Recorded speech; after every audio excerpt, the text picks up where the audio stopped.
bring light to the map, literally. And speaking about Juicing, Adamir just literally take it away. Yeah, I think Juicing is definitely the best pick in Dangerous Grass, just to open up that map in a safe environment. It was just Evil doesn't have enough backup damage. And Flash SG just denying that box here right off the bat. So a little bit of a change here now that Team Flash is first pick, first ban. On the other side of the table, Evil taking out the Angela. I think the Arlot might be banned out here as well. You don't want to deal with that on the offside, but then the Lapu needs to be respected. Angela was banned by in this game, usually by red side, already 2 games in a row. Earlier just now, there was also the Uranus getting banned by the side of Team Evil. Now we're going to go throw it back to Adamir to ban. There's also for the Team Flash, there's also the Yushin that's also open as well. There's also the potential open 1-1. Don't forget, Team Flash right now, they're on first pick. They're definitely going to want to open up and maybe trade priority picks. You know, we hinted a lot about the new hero, Obsidia. Do you think this might be interesting in Dangerous Grass? Or, you know, it's an easy map opener, has a little bit of mobility, but then the damage scale is a little bit too long, too late. I feel the maps actually benefits the roamers and the EXP and the jungler even more as compared to gold laners, except for the Flying Clouds. That definitely helps me a lot as a gold laner because I don't need to walk. Why walk? Literally, I could just be Sun Wukong and literally fly all the way back to lane. Okay, so the chip has been banned out by Team Evil, hinting that Jay wants to play the chip and show who's boss for their respect. But then again, remember what I said, the Gacha will be put into the table. There is bush-heavy heroes also. The Natalias, the Helkurts, the Hildas, the Khalids are actually very interesting in this map. Yeah, Thorns can remain. bring a lot of heroes is banning. right? There's a reason. There's a season where he literally bring the Valero for a period of time. And I mean, it'll be interesting, you know. You could just use your ultimate and then put a firewall and just to scout out the Dangerous Grass. Yeah, it's very expensive, but hey, style points. Yep. So Lancelot gets banned out, but the side of Team Flash, Team Evil might look to ban out the Yisun Shin. That was the previous ban that they took. And the Yisun Shin actually works well with Dangerous Grass, opening up the map right before the objective takes 2. There's also the Yushin Shin. There's also the 1-1 that's open. Novaria as well, I think might be interesting in Dangerous Grass.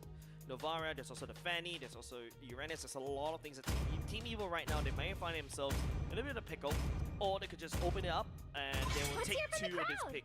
Seems like they're gonna take away the CC instead to allow Gear to go for, you know, the tankiness like the highlights and stuff like that. But Team Flash right now, sport by choice. Go for the 1-1, they can go for the Yushin Shin. There's a lot of things that they can go for. They can go for the 1-1 Your instead. team is 1-1 gets picked up by Flash SG, so the gold lane a little bit on the slow coming, but it kind of seems like Flash SG has a idea of where that draft wants to go. They always pick up that gold lane first. They always want Vanish to secure whatever he wants to play before he can counteract anything. So the Arlot and the Yisun Shin gets picked up. No more CC to deal with that EXP side. Team Flash might be able to pick up that Lapu once again, or even, you know, have a nice little pick or neutral pick onto the Gacha just to try to get a bushwhack position. You know what's interesting also is the Kagura from Sela. It was one of his signature picks, and I think this kind of works well. They really need some secondary burst damage from that mid side. It has decent wave clear as well, and I think it kind of works. Or, you know, Farsa. Well, I think for the side of Team Evil right now, I think they've got ample amount of damage. Don't forget, Arlot, even though you beat him tank, does add on quite a few amount of damage. The Yushin Shin definitely now a lot more stress on the side of Aether as well to be able to land down the Mount Shocker. Now Team Flash gonna secure the 1-1 by selecting the Phobias against an Arlot, and also works against an Arlot really well, right? Kurt TZ gonna go for the Kimmy, and it's a double marksman matchup coming out from Team Flash. Yeah, the Kimmy actually still works quite a bit. Yep. The ultimate brings everyone together. It's non-committal. You can use that to check brushes as well. Team Flash has a lot of front to back potential. Team Evil kind of looking for more major setup potentials. I think the previous issue with the issue with the previous draft was that they don't have any hard CCs. They don't have any reliable stunts that could be a secondary form of re-engage after that portal take. Yep, now they do have hard CCs. Payback. On top of that, they're Your going team to is drop banning. a Farsa as well. Now, this is going to be a very scary combo for the side of Team Evil, right? Final Slash right into a Mountain Shocker, right into a Feather Airstrike. It's something that Team Flash need to be a little bit careful right here. My take is they need to go for, you know, your slightly tanky here tanks. To a certain extent, even the Greniver tank jungler looks really spicy. for the side of Hades to pick up. We're moving into the second phase of the bans, and I think both teams already identified their main damage dealers. Now it's more for the supporting roles, and it is interesting that now Evil is playing the assassin jungler. They might be able to ban out the Khalids, the Hildas, or any hard engage, hard invade heroes in the early game, because that's going to be a problem for Yi Sun-shin. He needs a lot of space, he needs a lot of time to farm up, and once he gets that power spike, he's going to keep that ball rolling and turn into an avalanche. Yeah, definitely, right? Like, the problem about Yi Sun-shin right now is just you're so susceptible to ganks, right? Especially when you have dangerous grass coming to play, and Hilda really look really spicy. It does exactly what you want to do against a Yi Sun-shin. Stop him from farming, stop him from snowballing. You got so many grass to run around, you're healing everywhere, and it's just basically, you know, Flash's playground if Team Flash goes for that, and that's what Jay played before. Oh, actually, the Gacha Gacha looks very good for Team Flash here as well, because once the Fair Airstrike comes, AOG lands down onto that Fair Airstrike and tries to go into the back line. And Gacha Gacha is one of those roam tanks that can effectively take down marksmen, can effectively take down the mages without taking a lot of damage. I bloody hate Gacha Gachas, right? Like, you do damage to him, you just jump onto you, See steals value everything in in. me? Here you go, Team Evil agreeing to me to should. a certain extent. There's also the Fredrin, the tank, the jungler that Team Flash could potentially pull out. But I personally feel Team Evil should try to counter pick the what's it called, the one that I was just talking about, the Hilda away. Really, because like your YSS is so susceptible to it, you really need to take it away. Last ban from the side of Team Flash. Will they take out that? What will they ban? Actually, I feel like Team Flash right now with that 3-3 combo, it feels a bit more confident for them to hit out in the early game. So it's the Moscow being banned out, not getting into the hands of Ven. Okay. So just going to go ahead and deny the marksman. I'm also thinking, you know, in the hands of powerful, you got the Tigreal. I mentioned the Wombo Cobalt, Bundle Shocker, Final Slash into an implosion. There's so much damage. And of course, you know, with the Final Slash in the play as well, you want to deny the Moskov, because when you find a Slash, it's going to stack everybody together, and Moskov would just do collateral damage, supreme collateral damage all across the board.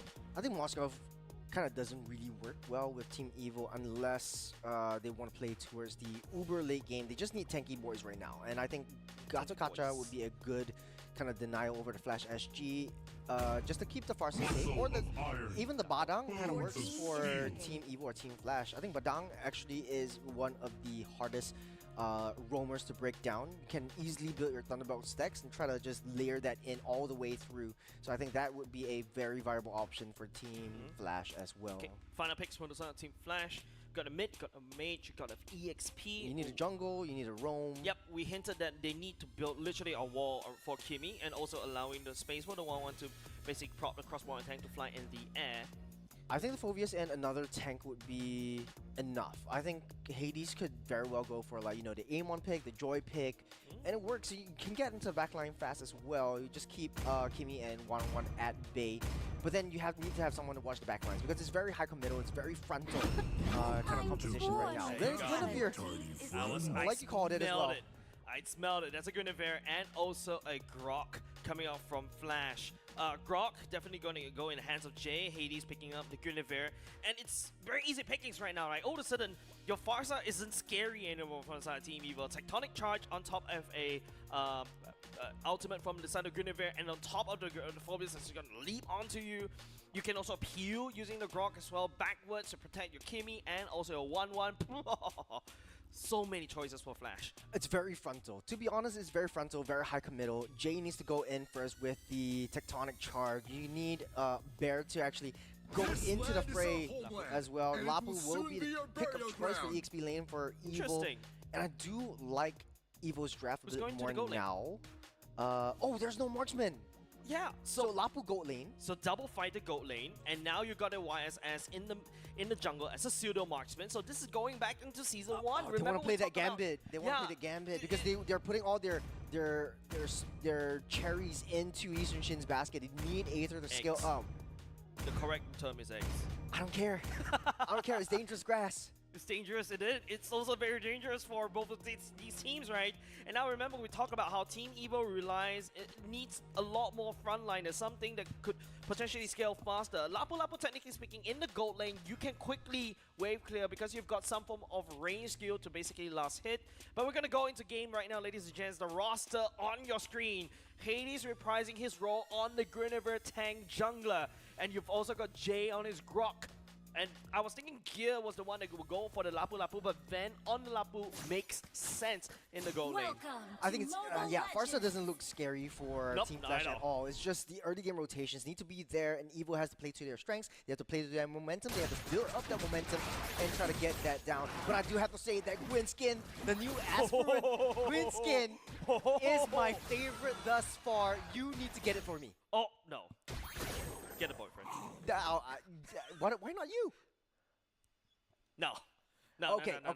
Down to it. Let's see how Lapu matches up with 1-1 because Lapu doesn't have the range. Needs to deal with Vanix of all people. Ven doesn't really have that range, so he's just immediately denying a full wave, especially that creep. So if 1-1 plays it well, I think Lapu in the early game before the level 4, before he gets that Brave Spider, he's gonna struggle a lot. Yeah, so I think right now what Evo is trying to do right here, in my opinion, is to basically neutralize Vanix. Van doesn't need to win lane, just need to hold lane. Once Van hits level 4, and then we start to try something with the Brave Fighter, start to roam around together, leave Vanix to do Vanix things, and you know, we hope to win the game elsewhere. We see the early rotations down the bottom side as well. You've got Aether coming in with the Mountain Shocker. Ooh, very quick one. Bear will be the one absorbing most of the damage. Bear skill level 2 doesn't really have his power spike as of yet. Here on the other hand, does have it. Jay goes in for a sweep. Powerful gets knocked up. No, nothing is sticking for the side of Team Evil, but the Mountain Shocker is already infested. It's already used up. No Mountain Shocker for the turtle takes. And we're back to the gold lane, which is interesting to see how 1-1 actually zones Ben. Alp on the bottom side. Hades in a lot of trouble. Taking a lot of damage right here. Here's come first blood. Over the side of Team Evil right now. Some surviving signs. For the side of Team Evil right here. Revitalized also popped. And this means that Team Evil, Aether this time around, has a better game. It's a good find and a very good trio sticking together in the turtle pit. You always see Powerful and Aether sticking together with whatever's on that map. You see that tipping skills, and the trio in that mid side for Team Evil is riding on that momentum that they have in the early game and that burst damage that they are building up. Team Flash needs to be a little bit more cautious. They need their ultimates, they need their key components in order to make things work. Yep, they haven't got his key ingredients yet. We talk about the cherries in the cake. Not really able to find it because if you notice, Hades doesn't really want to also use the Valoricrum. Even he has it. Oh, top side. Oh, hold on a second, Valoricrum. Exactly when I say it, there's coming AOG jumping onto the top side as well. And Jay doesn't really have the level 4. This time around, he does have it. May go for the tectonic charge, but holding on just yet, just a little bit, because 1-1, technically speaking, is already zoned out on the top, allowing him to take some chip damage onto the tower. Mountain Shocker already invested. Bear onto 2. Onto 2, but don't forget, we've seen this before, but this time around, Bear is not a Bear trap. He got trapped by 2 instead. It takes a little bit more time for Focus to really come online, and Team Flash really needs to play together as a team. Evo is always fighting 2-on-1, and that's really like your style in the early game. In the late game, you're going to be able to split and use Asian Shin as late game insurance on that split lane, and just stick together as 5. So the magic of team fight for Evo might be online. Here comes Hades once again by the ring from the far side. Oh, gets denied by the wall coming off of Flash. This is the Architect. Jay that we're coming from. Notice that Team Evo doesn't really have a lot of damage. Van taking a lot. Find a slash coming off of Gear. Trying to make equalize the score just a little bit. But Bear coming in with the Bear trap. Trapping onto Aether, but Aether is snowballing hard. Picking from the turtle. And 3 members of the Team Flash went down. It's 3 for 1. Winning on the side of Evo. 2,000 gold ahead, but Vanix hasn't even joined in the team fights as of now. And Evo, though, still winning, still riding on that momentum, still getting all their objectives, playing their part. And every one of the single players of Team Evil are rotating perfectly in sync into that map. That's a nice final slash from Gear to try to push everyone together. Yep. They're clearing that lane on the way to that turtle pit. Right now, we talk about Snowball. This is not exactly how, you know, I mean, if you're Team Evo, this is exactly how you want Aether to really snowball, right? Yishin on 3 kills, 1 turtle already, and you see Jay, you know, setting up for the turtle already. Bear in position as well. Nobody from the side of Team Flash is basically able to hold, but Jay's providing a lot of vision. Mountain Shocker coming in. Hopefully, I can play right now. There's a 3-man. Reset. Onto 4. Perfect wall coming off of Jay. Amazing. The Architect, he's literally about to build it. He's building a wall. Oh, nice. Onto final slash Gear. Jay taking a lot of damage for an airstrike. A little bit premature on this one. Bear Yeah. Coming for the charge. Jumping onto Jade though, but the turtle ultimately forgotten. Don't forget, Evo has already run out a lot of steam, taking a lot of utility away. Jade was there, sacrificing himself, taking a lot of that. Valerie Grimm coming up for Hades as well. Bear joining the fight. Curtizia picking up the kill onto Powerful Gear, trying to make a play right here. We'll be able to stun the Bear as well, but Team Evo, however, eyes on the prize, making sure Aether secures the turtle. Aether is snowballing right now. It's the Gear's already level 8. The EXP lane is shifting sides. Gear is taking control of this game instead of Bear. And Evo just slowly just picking on that top side. The fighter versus marksman doesn't really try to shine on the bottom side.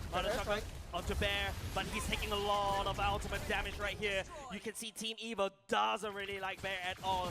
They give them a very hard time in game number 1, and here is Team Evo Vengeance Surf Code. There's 4 eggs into Aether's basket, 4-0-2. Catching on the Sailor, not a lot of damage as of yet, unfortunately. Purifier already used up though, so Sailor doesn't have that saving grace in the next jump. You have 70 seconds until the turtle spawns up. I think Evo should play it slow. They have a advantage down the bottom side. Try to push that advantage. Try to push that side lanes because Flash is trying to ditch that. Bear cannot keep up with that bottom side. Yeah, I feel like earlier just now the Observer is just zooming in onto Hades' skin. He knows we don't really have the Esper and give him skin, and he's essentially walking as I did. I'll have a speech with the Observer later. Powerful, just searching for where Hades is, searching for that beautiful skin that we talked about, and he's on the back line. The airstrike already built up, the wall's already built as well. Very early though. Aether unable to find anything though. AOG doesn't find Hades. Tectonic charge landing on the Powerful, and all of a sudden the sweep coming off from Gear.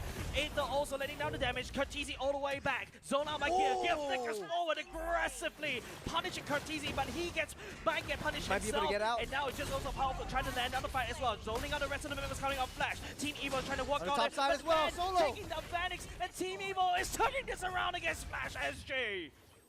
Fight after fight, the magic of team fight from Team Evo is showing some sparks, showing some signs of life as Flash SG still barely sitting it through. Every single one of Team Flash is jumping into positions in that dangerous grass that Evo's taking control of. Even though they try to reenact that situation or turn that situation around, it's just not enough for Team Flash now. There's 3,000 gold ahead, not that too far ahead for Team Flash. Evo's definitely in a comfortable zone right here, but Team Evo right now, Mountain Shock already activated. They're working on the turtle right here. Now what Team Flash is doing, if you notice, is to make sure that Vanix get up online in time. Using the Mountain Shocker, I was hoping the Aether to pick up the aggression onto 1-1 because you don't want the 1-1 to come online. If not, Team Evo may find himself in a bit of a trouble, but they do have Ben, they do have Powerful to protect Aether at all costs. How Flash should do this is layering in all of that teamfight potential. You get a Violet Rec Room coming in, so you have to start things off with Hades or Jay with a Tectonic Charge, but it's not as easy because you need to find the right targets, and the only target is Aether, and he always comes in from flanks, so he's always waiting for the right time before he actually joins in the teamfight. He's away from the 4 men, so it's a 4-1 composition from the side of Evo, as Flash is playing as 5, so their map is wide open. Yeah, and don't forget, Team Evo, we thought that, you know, Sena's over aggressive on the Feather Airstrike. Seems like there's a reason for that madness. Down on that bottom side, Evo's just playing as 4 men. They are always having one loose member, and Team Flash doesn't want to break it through. There's Mountain Shocker coming in. Mountain Shocker landing onto Gear. Gear is immediately deleted. Curtizia going in soon. Aether! Man, we doubted this guy in game number 1, and he delivers 504. Flash cannot hold against Team Evo. We don't want to speak too soon as Evo 5k gold lead. First lord of the game hasn't even spawned up yet as Team Evo slowly pushing down all tier 2 turrets. Saving graces, Flash SG does have a little bit backline damage. Oh, he's just waiting. He thought it was an illusion. Aether read that like an open book. Yep, Feather Airstrike, like I mentioned. Sayla is playing that Feather Airstrike like it is free. The cooldown is 1 second. He's going to use it. He's going to try to hopefully catch somebody on, and then after that move on. Interesting build coming off of Vanix though. Haas Claws for 1-1. She's going for pure crit build for Vanix. Instead of a corrosion side behind her sword, and then try to get a little bit more lifesteal and sustain so that he can make it to the late game, because now it's only 9.5 minutes long. Lord spawning up in 7 seconds. Let's see how they play this with dangerous grass, because everywhere is just impossible to find. Jay needs to be able to open up that push for Bear to come in with a secondary re-engage. Yeah, it's very hard for Team Flash to really try to engage right now because Team Evo is solidly in the front. Gear, on the other hand, if you notice on the R-Lot here, and don't forget, you've got the Mountain Mountain Shocker, Shocker they to know review where. everything. And all of a sudden, you can see Team Flash scrambling like flies. Your plans are ruined by Team Evo, and Your Aether secret is plans. just... Aether is just slowly waiting. He's in the right position all times. They're using fair airstrike, zone everyone out of the way. Kurt taking a huge chunk of damage. They don't know where Hades is. It's at the back of that Lord, but the Evo is just slowly pushing down all that lanes. They don't know where Gear is right now. Yeah, Lord Dance right here, getting a little bit long. Team Evo will call for a reset. Here comes the traction pulse though. Does find powerful. Phoenix right here. Tectonic charge, landing onto 2. But the final smash for the Son of Gear to say no. Denying the engage, coming out of Team Flash and Team Evo. Aether become a monster. The double, and it's just Flash SG crumbling from the pressure of the villains. Team Evo wiping out Flash SG. A showing, a deja vu of game number 1. Oh as my goodness Evo are me. running it down. They have the cannon minions. They are going to break this bubble. No, they're going to go for that Lord. They want to play it a little bit more passively. Curtizi spawning up in the next 5 seconds. I want Sayla in my games. Oh, was it a Savage? No, it wasn't a Savage. I want it was just a Sayla in my wipeout. games. It was just a wipeout. But there was a double kill for the Son of Aether, the double kill for Ven as well. But I want Sayla in my game. Somehow he just talks. He is the best support. He's the best support. mid lane support, Yes. the best assistant. He has the best dishes as well. I've always wanted to try Sayla's cooking. And I think with the what? He cooks? Yeah, he does. I mean, in this game, he does. In real He's life baking- too? He's putting something in the oven for all we know because Evo smells delicious at this moment. Oh no, you mean Team Flash smells delicious on the moment because Evo is just literally gobbling up. There's no Well, turrets. it works both ways. Yeah, but look at that. There's not a lot of turrets, Churros, on the mid and the bot. I think Ven is actually a really good. The Lapu pick on Ven is actually really good. Right now, Venice can't even play. He's at the back lines all alone. They're starting things up again with Mountain Shocker. Try to slow down Jay. Evo slowly punching it through. That's the charge onto the bottom side. T3. They might be able to break this down. The wall traps them onto Blaze. The Feather Airstrike keeps everyone at bay. Flash can't even get close. Yeah, that was a wonderful wall from the side of Jay, but then again, you've got the Lord leaking in through bot. Mid lane, on the other hand, the Sayla should have the Feather Airstrike coming up very, very soon. It doesn't really need to land the damage, it just needs to land the zone. Pushing Flash away, disrupting their plans. You also got Gear playing a wonderful R-Lot, doing the sets. And Evo just taking everything from the map. That's an 11, 12k gold lead almost for Team Evo. They don't let everyone out. Aether is online. He's 8-0-6, Yep. and he's looking for kills. He's out for blood. He knows how to play this. He's giving up that vision, and Flash is nowhere to hide, nowhere to run.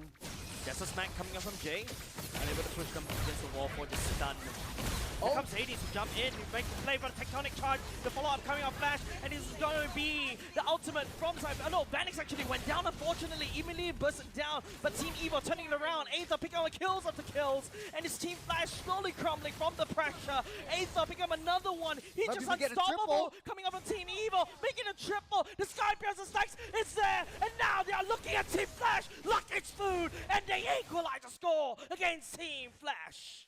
They look happy about it because Evo's bringing us to a game number 3. Only First game game was just a warm-up, and the villains are up online in game number 2. Living up the moniker as the Titan Slayers before. Yes, we call them Titans now, but don't forget, we called them Titan Slayer first. They've drew first blood against the best team in Singapore.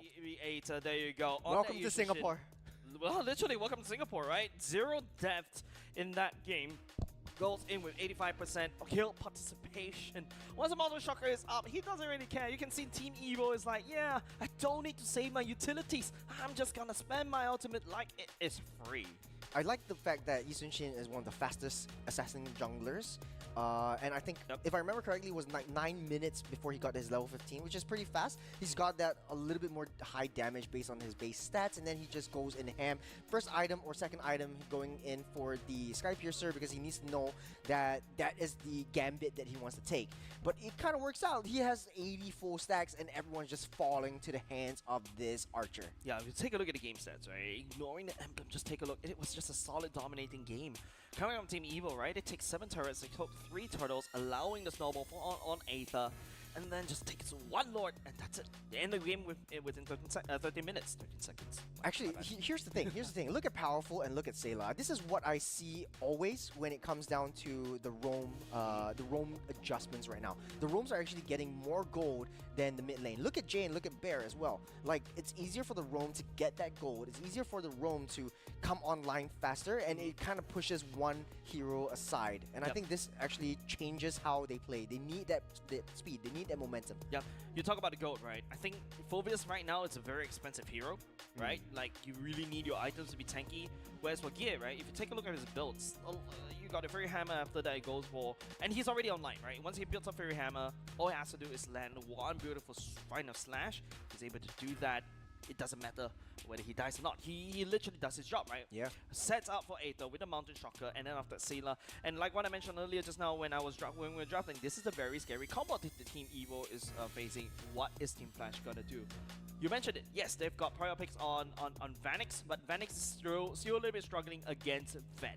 Yeah, I mean, towards the tanky kind of heroes, he was going for the pure crit build. He doesn't have that DHS, and the only thing that breaks down the armor that Gear, Ven, and Powerful actually builds up is maybe a DHS. So usually that is the standard 1-1 build. It wasn't able to get in that position, so they don't really have that damage to take Evo down, especially into that late game. That's a 12k, almost 12k gold difference that Evo has on top of Team Flash. Yeah, and also, you want to talk about Vanix unable to going for that crit build. Yes, that's a slightly more expensive path. I think he's definitely should be building into a Magnific Gun, because usually if you go for that kind of build, you are more of an AA user, right? Your basic attack. But remember what I said in the get-go, in the gold lane. Ven, all his role is to do is to make sure that Vanix doesn't get a kill, unable to farm, and he's done. As long as during the team fights, that's where, you know, Ven switches into a pure position for Aether. He's solid. Yeah.